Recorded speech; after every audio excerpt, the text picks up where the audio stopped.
Hey, what's up everybody? So today I want to get into something called intervallic planing, which is one of the most useful harmonic voicing practice techniques that I've ever come across in my life. In fact, I wish I had been practicing this way sooner because it completely opens up a world of harmonic freedom for you, the ability to have chords for days and move them all around the piano and use them for reharmonization.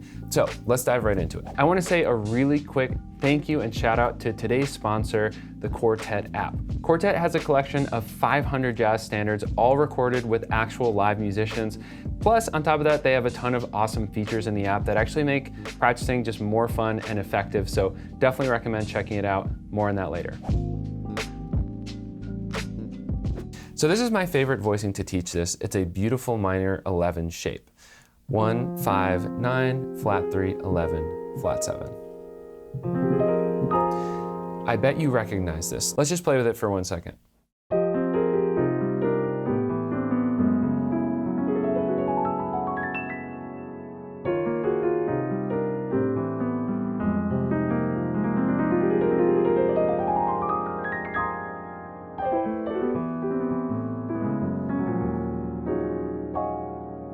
So let's go step by step down this intervallic planing voicing mastery methodology. So the first step is really simple. We keep the structure exactly the same as we go, regardless of the key.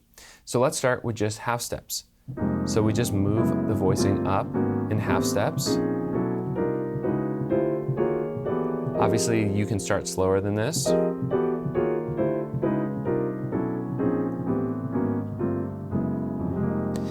And now, if you struggle with doing this all at once, just break it down into one hand at a time.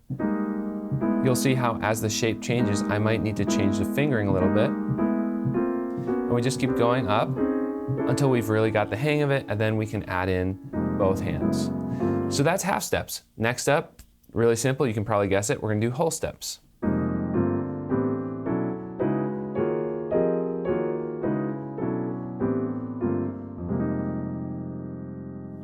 Next up, minor thirds.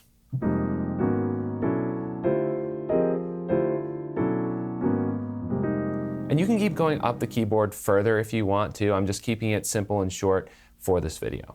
Finally, beyond minor thirds, you could do major thirds if you want.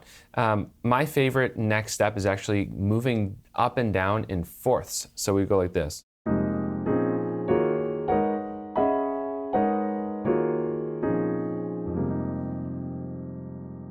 So that's where I would stop step one. Once I can do that really comfortably, I've already made so much amazing progress. Let's jump into step two. So in this step, we can actually start doing different bass patterns. For example, maybe we actually take this up an F Dorian scale. So let me show you what I mean. Here's F Dorian, right? That is our F Dorian scale. So it's basically just an F major scale, but with a flat 3 and flat 7, if you didn't know that. So we're gonna have our bass notes be this Dorian scale. So check this out.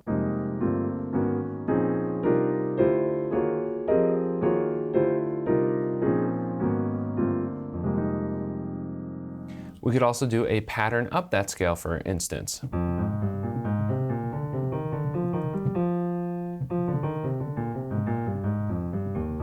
And as you watch, you'll see that my left hand is literally playing that scale. So.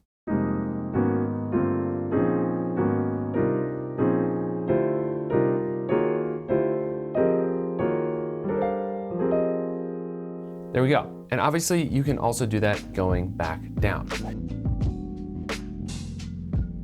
So now we start to get into reharmonization. And this next exercise, again, it's kind of tricky, but very simple to understand. So what we're basically gonna do is instead of basing the chord on the bass note, keeping that intervallic structure, we're actually gonna base it on the melody note, which means that we can reharmonize something using this intervallic planing technique. So let's take a tune and let's reharmonize it. So that is the melody.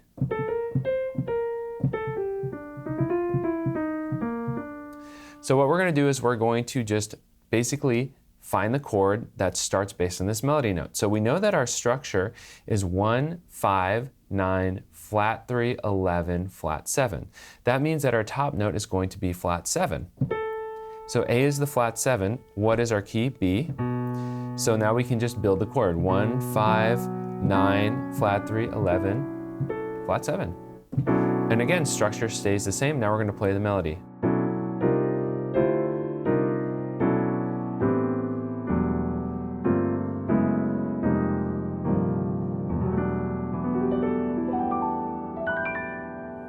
Pretty cool, right? It's already sounding amazing with these skills. Now, let's take a super quick break from these mind-bending voicings, and really quick, I want to tell you a bit more about the Quartet Play-Along app. The Quartet Live Jazz Standards app is a really wonderful play-along app with all 100% real recorded musicians for the backing tracks and stems.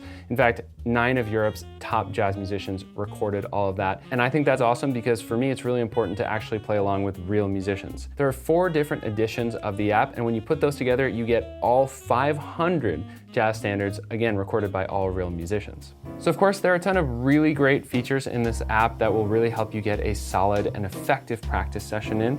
Let me show you a few of them. First of all, we can change keys right on the fly, which is really, really useful if you're just trying to learn a song in different keys, practice improvising in different keys, or let's say you need to play with a singer in their key. Super useful feature. I'm gonna reset back to the original key. You can also change the tempo on the fly. So if you want to practice at different tempos, maybe you're slowly speeding up the tempo, you can play the tune. Also really, really useful. So let's reset the tempo there. Now, as a pianist, I probably am not going to have the piano in, so I'm going to choose to not have that piano stem. So instead, let's do bass and drums.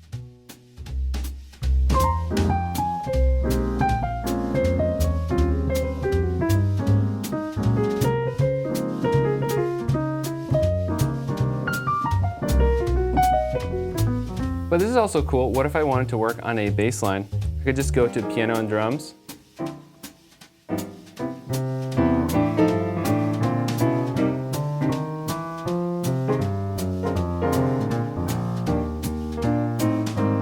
And then I really love this. What if I want to practice comping? They have a real musician playing sax.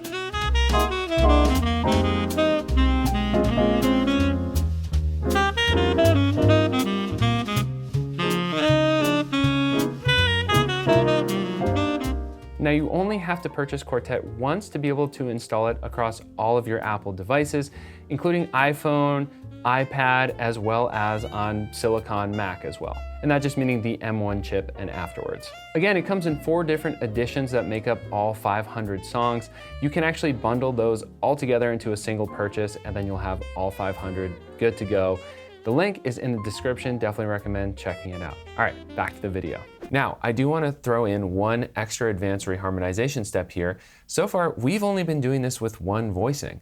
Imagine if you had 2, 3, 5 of these completely mastered, you could potentially switch between them. So that is actually an intermediary step here. Once you have 2 mastered, you can actually do that. So let me just give you an example. So let's say that I actually mastered this major version of this voicing, which we could call 1, 5, 9, 3, 7. So notice nothing's flat. Let's try this.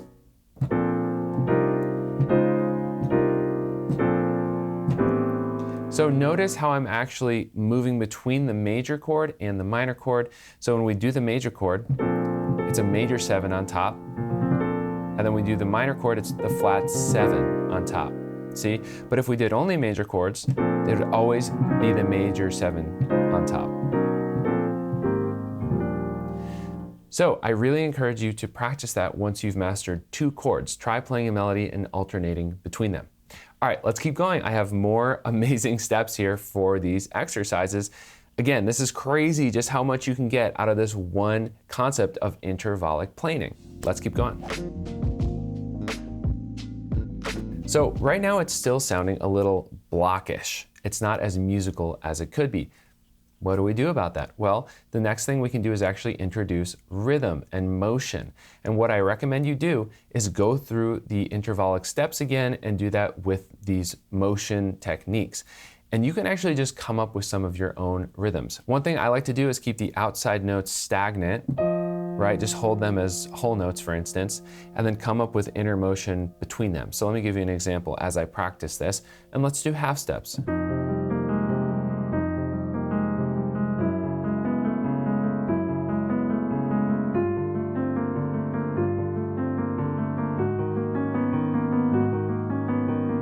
So let's try this now with a bit more freedom. In fact, I'm going to actually do an important step here, which is now get away from just a specific intervallic repetition, and instead I'm going to just see where it takes me.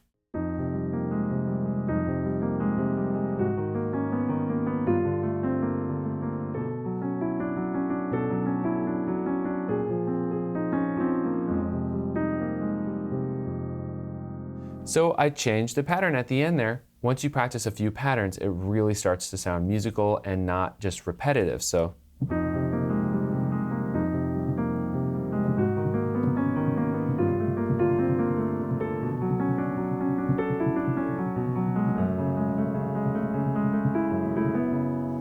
another quick pro tip is you can start adding some inflections.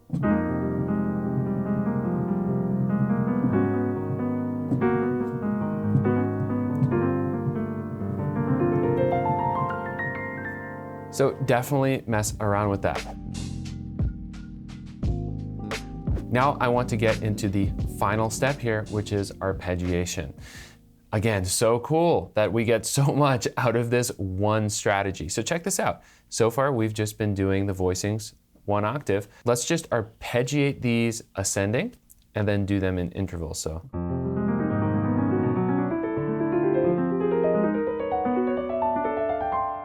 Already so cool. What if we actually did 2 octaves? So I'm just going to repeat each chord twice, but the second time will be up 1 octave.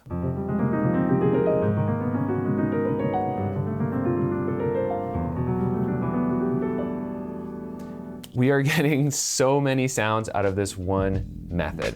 So hopefully this tutorial is giving you an incredible idea of just how far we can go with intervallic planing. I've been wanting to just have one video on this that walks you through my technique for a long time, and you're gonna find a lot of this stuff all in step-by-step order, taking you from late beginner all the way to advanced in my Jazz Piano Secrets course, which is neojazzacademy.com/JPS. And if you want an advanced reharmonization and substitution course, go to neojazzacademy.com/reharmonization. These are really organized step-by-step video courses that you can follow along with assignments, and they are really going to help you level up. And of course, there's no replacement ever for personalized guidance, private lessons. If you're interested in that, go to neojazzacademy.com/mentorship. All right, that's all for today. Thank you so much, everybody. I hope this is incredibly useful because these techniques have changed my life. Thanks, and I'll see you in the next one.